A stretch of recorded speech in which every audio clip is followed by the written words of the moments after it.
Hi, everyone. Thanks again for joining us for another episode of the Daily BizLink. Kathleen Gramzay is back. And on today's episode, we're talking about resilience for the holidays. Perfect timing. So Kathleen, thanks for being here. Indeed. First of all, I want to say happy Thanksgiving to everyone. Yes, and happy Thanksgiving. Yes, right. It's my favorite holiday because it is about giving thanks. So being an appreciation and gratitude for all of our blessings is really it just makes my heart so happy. So thank you for you. I'm grateful for you and this work that we do together.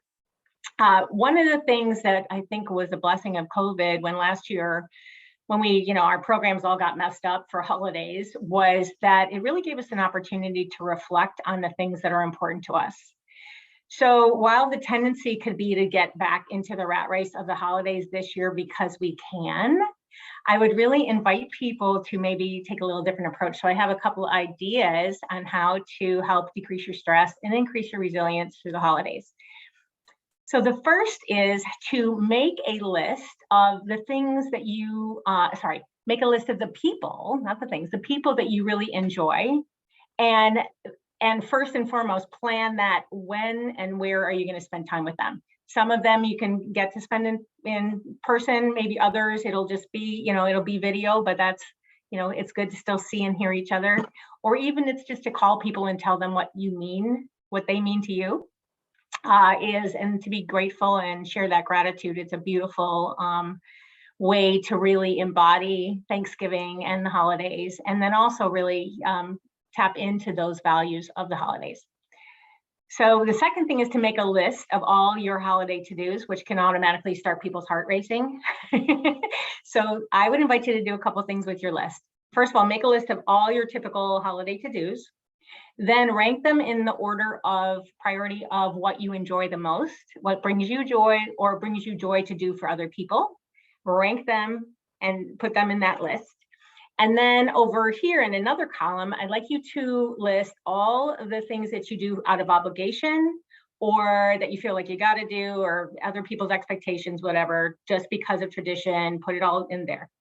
And now take that list and out of that list, look in what of those things of your traditions really are meaningful to you.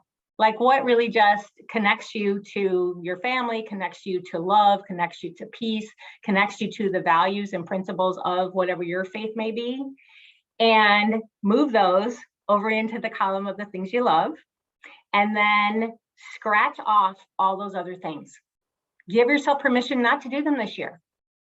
And then with the extra time you just freed up doing all the things, not doing all the things that suck your energy and cause resentment and, holidays to not be happy, come over and think about what can you do that would be a way to be able to enjoy those you love or things that you can do for other people that help you embody the principles of your faith or the principles of your values.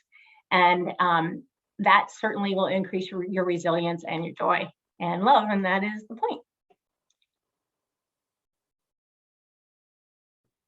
Sorry, it went on mute. So I'm sure there were several people that were tuning in for this episode and they're like, oh, you know what? This probably brought some concepts or some ideas top of mind, and maybe it will help them with restructuring their approach to the holiday season. So as we look to wrap up this specific conversation, do you have any specific, additional tips that you would encourage them to think through or any closing thoughts? Keep yourself in the mix at the high top of the list in terms of what feeds you, what brings you joy, what keeps you healthy and happy, and give yourself that self-love, and you will be right in the mix of the point of the season. Great. All right, Kathleen. Well, thanks so much for joining us on this episode of the Wednesday Wellness. My pleasure.